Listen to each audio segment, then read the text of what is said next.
Fala galera, eu sou o Carlos Carneiro e esse é o podcast Cisne Negro, podcast interativo que vai desafiar nosso senso de normalidade, incerteza, surpresa e questionamentos sobre diversos assuntos. Iniciamos uma nova série sobre gastronomia para negócios com a administradora, professora e apaixonada por comida, Cristina Santos. Fiquem com o episódio. Cristina, fica à vontade aí, se apresente para a galera. Quem é você? Que pergunta difícil. Quem sou eu? Me pergunto isso há muitos anos, ainda não cheguei numa conclusão. Pessoal, boa noite. Eu sou a Cristina, sou formada em administração de empresas, sou consultora de negócios, dou mentoria para startups em estágio de ideação e pré-operação. Também sou professora. Isso é uma profissão muito digna, muito maravilhosa, que a gente só sofre mesmo, né? Mas estamos aí. Sou mãe de uma tecnóloga em gastronomia, então vem daí o meu envolvimento com o tema, né? Que a gente vê no dia a dia o que acontece na gastronomia regional. Por que você resolveu falar sobre esse tema? Dá uma introduçãozinha aí sobre a importância aí da gastronomia para negócio. O período da pandemia trouxe um distanciamento muito grande dos donos de bares, restaurantes e lanchonetes, principalmente aqui na nossa região da Baixada Santista. A grande maioria fechou. E eu, há muitos anos, já atuo como consultora para esses pequenos negócios. E eu percebia já antes da pandemia, quando falavam em recessão, falavam de estagnação da economia, que eles estariam muito mais propensos a fechar mesmo, a quebrar, se eles não tivessem um planejamento, pelo menos o mínimo planejamento necessário para as empresas se manterem no mercado. E a grande maioria, Carlos, não tem. Então é bem recorrente o fato de você abrir um negócio hoje, 3 meses depois você fechar. E todo mundo fala, por quê? Não sei o quê, É falta de planejamento, gente. A gente está vendo hoje aí grandes players do mercado ganhando mais dinheiro, gerando emprego, gerando renda. Por quê? Porque eles tinham um planejamento. O pequeno, ele fechou. O pequeno, que ainda continua no mercado, ele está respirando com dificuldade, tá? Tá ligado no aparelho aí, porque o que ele tinha antes como lucro está indo para a mão de aplicativos de entrega, para ele tentar vender um pouquinho por dia. E isso, infelizmente, é uma realidade que vai ficar por muito tempo nesse panorama que a gente está vivendo. É interessante, isso tem tudo a ver com o tema do podcast aqui, né, Cisne Negro, porque a gente quer lidar aqui com as coisas que são imprevisíveis, com coisas que a gente não sabe, né, e é evidente, né, que os modelos que são mais inovadores, eles resistiram melhor aos modelos que eram mais tradicionais, no sentido de contar que no futuro ia se repetir o que já aconteceu no passado, que é basicamente o que aconteceu com esses negócios que sofreram bastante na pandemia, né? Eram negócios que eram sólidos porque já conheciam como as coisas eram, né? A dificuldade da inovação é a gente trazer o novo e não sabe muito como isso vai ser, tem muita incerteza, né? E a falsa certeza do modelo que se tinha até então. Porém, aí nessa hora você colocou esse panorama, mas olhando também numa ótica de administradora, né? Falando sobre negócio e tal, e da pandemia, mas no caso a gastronomia, né? A gastronomia, ela teve um certo destaque aí na pandemia, né? Acho que na pandemia todo mundo engordou pelo menos 15 quilos, né? Porque todo mundo virou chefe. E isso é engraçado porque... Não, e se você for pegar mesmo nos gastos familiares, o maior gasto foi com certeza com comida, porque dá aquele desespero de você ficar em casa sem ter o que fazer, mas sem comer não. Então vamos comer, que o negócio aí é não pegar coronavírus e engordar, porque é para ficar fortinho. Houve-se um aquecimento, eu senti um aquecimento, principalmente dos pequenos. E teve muita gente que começou na pandemia. Então é aquela história lá, enquanto uns choram, outros vendem lenço. Então teve gente que foi vender pipoca, teve gente que foi vender cuscuz, teve gente que fez aniversário na caixa, entregou um kitzinho para cada um dos convidados que eventualmente iriam num aniversário presencial. Então teve gente se inventando e reinventando nesse período aí. Isso é legal, porque deu uma aquecida no mercado Os tradicionais ficaram de lado. Então, tenho aí vários casos, infelizmente tristes, até de estabelecimentos aqui na minha cidade que fecharam depois de 20 anos, depois de 30 anos, depois de 10 anos. Então, é muito tempo no mercado para você fechar suas portas em 5 meses, né? Alguma coisa aí a gente precisaria analisar mais sob o olhar crítico da gestão. Mas muita gente inventou uma solução e está se dando bem. Eu tenho uma aluna que ela está vendendo cuscuz. Ela mora numa cidade que tem uma população quase que totalmente vindo do norte e do nordeste. Ela fez cuscuz no pote. Gente, acabou. Ela vende que nem água. Por quê? Porque ela viu uma possibilidade ali de entregar um produto que era comum para a maioria da população. Então, quem teve esse olhar assim mais abrangente conseguiu resolver e conseguiu se colocar. Vai se manter? Não sei. Pode ser que se mantenha assim se a partir de agora tiver um planejamento acertadinho. Mas a gastronomia sempre foi um negócio lucrativo, um setor da economia que dá dinheiro, né? Porque a pessoa gasta lá R$10 para fazer 20 coxinhas, ela vende cada coxinha a R$2, olha aí o lucro. Então, a gente consegue entender, se os empresários tiverem pelo menos um mínimo de conhecimento de gestão, eles ganham dinheiro sim.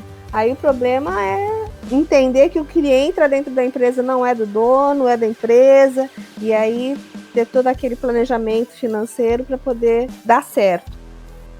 Pois é, e quando você falou aí desse aspecto da gestão e tal, e da menina que tá vendendo cuscuz, tá vendendo pra caramba, porque, vamos pensar aqui, né? A demanda pelo cuscuz de pote já existia. Sim. Ela foi empurrada pela necessidade da pandemia a lançar esse produto aí no mercado. Mas se ela tivesse feito isso antes, provavelmente ela estaria ganhando do mesmo jeito já antes. Então, meio que a pandemia ela só foi o empurrãozinho que algumas pessoas precisavam. A necessidade empurrou elas, né? Mas a demanda, exatamente, já estava ali, só que não estava evidente, não estava explícita para alguns, né? E no aspecto de comportamento também, né? Que você falou assim, ó, todo mundo virou chefe e engordou 15 quilos na pandemia. Eu queria saber sobre isso, porque eu vi casos de pessoas que só comiam fora e começaram a cozinhar para conseguir ter seu alimento ali em casa e tal, e passaram a ter mais esse hábito de controlar. E algumas pessoas que eram o contrário, que sempre comiam sua própria comida ou levavam marmita para trabalhar, que começaram a pedir delivery. Essa mudança de comportamento aconteceu dos dois lados. De pessoa que comia muito fora fazer em casa e de pessoa que já comia sempre sua própria comida, começaram a pedir delivery porque ficou muito em casa e não queria ficar comendo a mesma comida e começou a pedir. Descobriu que existia o delivery em alguns casos, né? Porque não tinha outro jeito, tinha como ir num restaurante, em outro lugar, começou a pedir. No primeiro momento, ali nas primeiras semanas, pelo menos, teve um boom, uma ascensão muito grande aí desse mercado de delivery. E como que você vê essa questão também na pandemia, relativa a delivery, a logística e a comportamento das pessoas? Olha, essa parte de estar em casa e vou cozinhar não me apetece, eu só gosto mesmo de comer, né? Então, aqui não rolou isso, apesar de que tenho uma filha que é tecnóloga em gastronomia, ela cozinha muito bem, então eu estou muito bem amparada nessa então, mas aí você come a comida feita em casa também, você não pediu tanto, ou não, pediu também? Pedi bastante. Porque ela é vegetariana, né, Carlos? Pelo amor, né?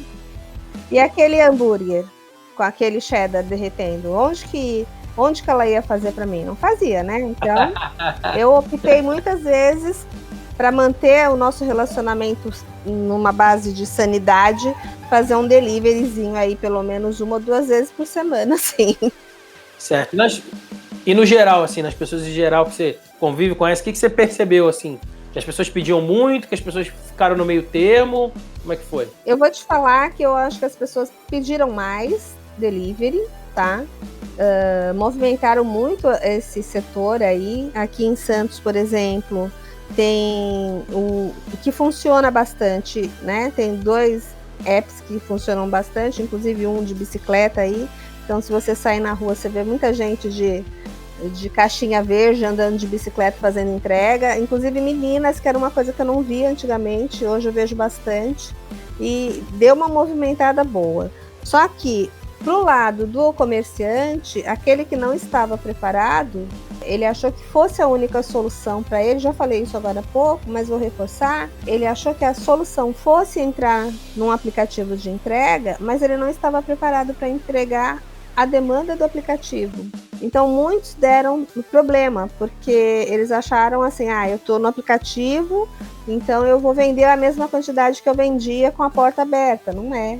Você tem que estar disponível ali para atender a cidade inteira e a coisa precisa ser muito ágil. Então, eles não tinham a agilidade necessária, não tinham o conhecimento de formação de preço necessário para incorporar a taxa do aplicativo. Então, muitos se deram mal. No quesito vou cozinhar, porque agora eu estou de quarentena, vou virar chefe, eu vi muita gente também fazendo isso. Testando receitas. Instagram é um caminho sem fim, né? Você entra, você vê uma foto de comida, você vai passando, e quando você vê, você está repetindo ali, vou fazer igual. No meu caso, nunca vai sair igual. Mas as pessoas tentam, né? Também movimentaram a parte de insumos. Então, as empresas que vendiam os insumos para os restaurantes ali passaram a vender também para a pessoa física, para a pessoa que estava ali em casa de quarentena, para ela fazer o prato preferido. Então, muita gente entrou no esquema de delivery aí. Não sei se em São Paulo foi tão grande, porque já era um movimento grande, né? Sim, por isso que eu destaquei mais, às vezes, a mudança do comportamento. De pessoa que pedia muito, parou de pedir, de pessoa que não pedia antes, começou a pedir mais. E dependendo do estilo de vida da pessoa, deu efeitos diferentes, né? Então, a pessoa acabou agindo meio que no inverso, né? No que era diferente. Já que mudou o ambiente, as pessoas pareceram também mais abertas a testar novas coisas. Mas isso aí foi uma percepção minha, assim. Observando as pessoas com quem eu conversei, vendo informação de notícia, percebi que as pessoas pensaram mais nisso, né? A pandemia mudou os hábitos, então, já que tem novos hábitos, eu fico mais aberto a novas coisas mesmo, já que um monte de coisa que não vai ser do jeito que eu gosto, que eu faço sempre, então, eu fico mais aberto a outras coisas. Meio que foi essa percepção que eu tive no geral, assim, das pessoas, né? Pelo menos aqui no meu círculo mais próximo. Aqui eu não senti essa diferença assim tão grande, não. Porque muitas opções de lugares, por exemplo, que a gente ia antes da pandemia, esses lugares começaram a fazer delivery também. E num processo bem rapidinho, entendeu? Uhum. Então, era até mais confortável você pedir uma comida na sua casa, você tá ali, você tem tudo, você tá ali com as pessoas que você quer, aí você não precisa se locomover, você não precisa escutar o barulho, tudo, né? Eu concordo, eu penso assim também, mas eu sempre discuti sobre isso com as pessoas e eu ouço muito o argumento das pessoas que querem a experiência do consumo do estabelecimento. A pessoa fala, eu gosto do lugar, eu gosto de vir aqui, sentar na mesa, de estar no lugar, gosto disso, gosto daquilo. É igual como, por exemplo, saindo um pouco aqui, mas tem um pouco a ver, que é, por exemplo, sei lá, o cinema. Eu digo, por exemplo, que pra mim o streaming é 100 vezes melhor que o cinema. Eu vejo na minha casa aqui, eu vejo na minha TV. Eu dou pause, né? Eu dou pause, eu vou no banheiro, eu volto, eu dou zoom, entendeu? Eu faço o que eu quiser aqui, beleza, tá ligado? Então, eu prefiro o streaming do que o cinema. E tem gente que acha um absurdo, fala, nossa, mas a experiência do cinema, que você tá lá e não sei o que... Cara, pra mim, nada daquilo ali me conquista. Eu sempre fui ao cinema porque é o único jeito de assistir antes. E quando é alguma coisa que eu me importo de tomar spoiler na internet das pessoas falando, eu quero saber sem as pessoas me falando, eu vou no cinema. Quando não, eu não vou. Eu espero pra assistir em casa. Eu prefiro. Mas tem pessoas que têm esse comportamento e eu ouço bastante. Então, o restaurante é parecido. E a pessoa fala assim, não, eu gosto de ir no lugar, em casa é sempre igual e tal. Então, parece um evento pra ela, entende? Eu me arrumo, eu saio e tal. Eu já, ao contrário. Pra mim, o conforto agrega mais valor. Pelo contrário, eu poder comer a comida que eu gosto, do jeito que eu tô, em casa, de chinelo, sem camisa. Pra mim, eu fico muito mais de boa. Eu também prefiro o conforto do que essa experiência toda, mas tem gente que consome ela, né? Inclusive tem um restaurante japonês aqui em Santos que é um dos meus preferidos, eu adoro. Mas eu gosto da comida, eu não gosto do lugar, entendeu? Porque você fica sentado desconfortável, é escuro, é barulhento. E eu não gosto, eu gosto de comer na tranquilidade, eu não gosto de barulho, eu não gosto de ficar ouvindo conversa dos outros na minha orelha ali, entendeu? Eu acho que é a idade também, a gente vai ficando mais chato. Então, eu acho que a experiência vale muito a pena se você estiver disposta a pagar pela experiência. Mas a experiência de ficar em casa e comer uma comidinha gostosa, caseira ou no delivery também é fantástico. A história do cinema, concordo com você. Apesar de que quando a minha filha estava na fase da adolescência, eu passei muitas noites sentada no chão do shopping esperando para a estreia, viu? Pois é. Mas, por mim, eu não faria. O que eu gosto mesmo é sentar no sofá, dar um play ali, agora espera um pouquinho, deixa eu tomar água, daqui a pouco eu volto. Gosto de estar ali na frente da situação. Nessa sua conexão com o tema, você falou, sua filha é da área e tal, é formada e exerce aí. Você já empreendeu na área de gastronomia? Você fez alguma coisa nesse sentido, ou junto com ela? Como é que é isso aí? Então, a minha filha tem uma lojinha virtual de doces artesanais. Então, ela faz bolos, brigadeiros, ovo de Páscoa. Ovo de Páscoa é um carro-chefe terrível. Chega na Páscoa, ela enlouquece. Panetone recheado, então, nem se fala. E eu ajudo na elaboração dos cardápios, eu ajudo na cotação de preços, na formação de preços de venda. Estou sempre ali dando esse suporte na área de gestão, né? E dou meus pitacos, né? Porque eu preciso experimentar também, eu sou meio teste de qualidade aqui. Então, assim, esse negócio tá gostoso e tal. Então, estou sempre dando uns palpites, mas a minha área... Mas teu palpite ali tá gostoso ou não tá? Ou tipo assim, aumenta tal coisa aqui e ali, você interfere na receita também? Como é que é? Não, porque ela não deixa, né? Não, ela não deixa. Ela é virginiana. Você acha que eu vou falar pra ela, falar assim, isso aqui tá sem açúcar, só tem sal? Não. Ela vai olhar pra mim com a cara que eu falo, então, desculpa, senhora, né? Eu falo assim, não, tá bom, eu acho que tá legal, talvez um pouquinho menos. Eu tenho que falar com muita delicadeza, porque virginianos são terríveis, né? Sim, mas aí, né, os clientes também. O cliente vai dar um feedback, tem que saber colher. Não, ela tem uma percepção muito apurada com relação aos feedbacks dos clientes. E olha, até hoje, ela não teve nenhum feedback negativo, por incrível que pareça. Já tem uns 3 anos empreendendo, ela nunca teve, assim, olha, não sei o quê, porque tem muita gente que reclama, né? Principalmente nessa parte de doces artesanais, todo mundo acha que sabe fazer, né? E aí, às vezes, encomenda e bota palpite, bota preço. Ela nunca teve esse problema. Até o momento, nunca teve esse problema. As pessoas, os clientes que ela formou ali, a carteira de clientes delas, são muito tranquilos com relação a isso. Geralmente são clientes recorrentes, então. São. Já tem clientes ali que geralmente consomem sempre e tal, e tem essa relação mais próxima. Sim, então. são. E aí vai chegando perto de Natal, de Páscoa, eles já querem saber o que ela vai trazer de novidade. Já estão fidelizados. Trouxe aqui algumas tendências. A primeira tendência aqui é a redução do desperdício alimentar. Isso aí é uma coisa que já se ouve há tempo. Eu já vi alguns modelos tentando agir em cima disso com startups. Inclusive até em Startup Weekend teve gente fazendo. Só que aqui a gente tem uma legislação um pouco apertada nesse quesito. No Brasil é bem complicado, né? Por isso que tem restaurantes que às vezes gostariam de doar comida, coisa e tal, que às vezes sobra ou faz a mais e tal, e muitas vezes estraga a comida porque você não pode, porque se a pessoa consumir e por acaso passar mal, a responsabilidade é colocada em cima do estabelecimento, então isso cria essa inviabilidade aí, né?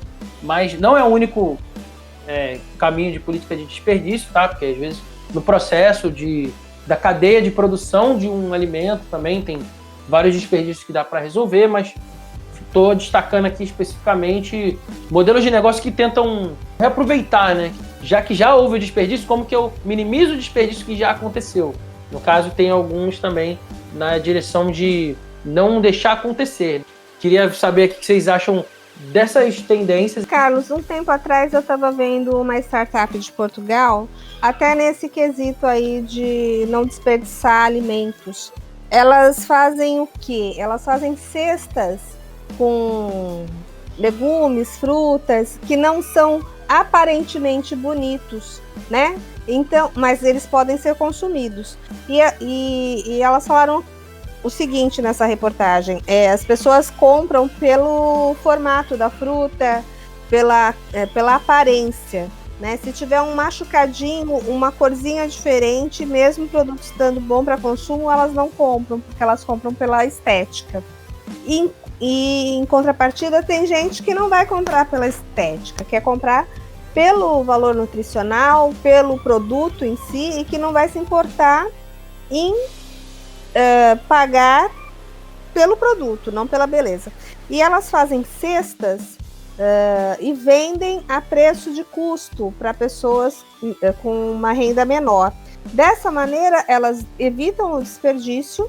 O agricultor que entrega ali o produto no hortifruti não perde, e as outras pessoas que não têm condição financeira melhor, ainda assim conseguem se alimentar de maneira bacana e não há desperdício, né?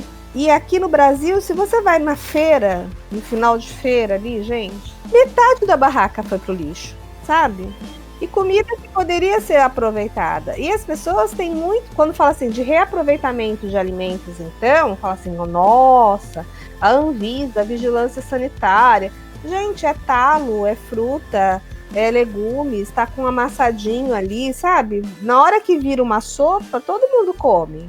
E tem um programa do Sesc, que chama Mesa Brasil, não sei se vocês conhecem, que eles passam arrecadando, pegando doação desse tipo de produto, que foi ali desprezado, descartado, para poder fazer alimentação e fazer doação. Isso é muito legal, né? E tem várias iniciativas que pontuam em cima do desperdício alimentar, gente. O Luiz quer falar um negócio aqui sobre essa questão do desperdício de alimentos. Fala aí, Luiz. Então, já trabalhei sobre desperdícios de alimentos. Inclusive, eu sou militar e já fui chefe de uma divisão inteira de suprimentos, né, do caso. E a gente trabalhava com gestão, com mantimentos, com a parte de cozinha, a parte de limpeza, ou seja, era a parte de administração, né, de um navio. A gente, enquanto o navio estava aqui no Rio de Janeiro, no caso, a tripulação do navio ela tinha mais ou menos umas 200 pessoas. E as 200 pessoas almoçavam no navio, porque trabalhava experiente normal. E depois, na janta, ficavam só umas 30 pessoas aproximadamente, por causa da tabela de serviço e tal, o pessoal que ficava dando manutenção no navio. O que acontecia? Quando eu assumia essa divisão, o pessoal reclamava que tinha muito desperdício. Por quê? Porque o pessoal fazia uma janta diferente do almoço. E daí eu implementei essa política de a janta ser tipo a sobra do almoço. E aí eu percebi que diminuiu drasticamente o desperdício. Então eu vi isso na prática, porque às vezes você está numa situação em que não é possível ver o trabalho do cozinheiro, o trabalho de lá de dentro das pessoas que fazem a comida chegar até você. Entendeu? Então a gente tá muito na posição de cliente, né? Então esse serviço que eu tive mais ou menos uns 3 meses aproximadamente me fez abrir os olhos com relação a esse outro lado, né? O lado da cozinha, o lado da gestão, que realmente acontece muita coisa para a comida chegar até a mesa. E realmente o desperdício é um problema que a gente precisa mitigar. A gente não vai zerar o desperdício, mas mitigar na medida do possível. Então, por isso que eu destaquei aqui alguns modelos de negócio que têm se proposto a inovar nessa questão. Uma coisa é diminuir o desperdício, outra coisa é de forma preventiva, e outra coisa é você tentar fazer com que o desperdício já aconteceu seja, de certa forma, reaproveitado, né? E aí, quando a gente está falando de alimento e desperdício versus pessoas passando fome ainda no mundo, parece que faz muito sentido juntar uma coisa a outra. Tem gente muito disposta a isso, mas tem toda aí uma barreira regulatória para conseguir contornar. E aí, curtiu? Acompanhe o Cisne Negro nas plataformas Anchor, Spotify, Apple Podcasts, Google Podcasts e em versão vídeo no YouTube e no Instagram. Se quiser participar como convidado, acesse o link na descrição. Eu sou Carlos Carneiro e nos vemos nos próximos episódios.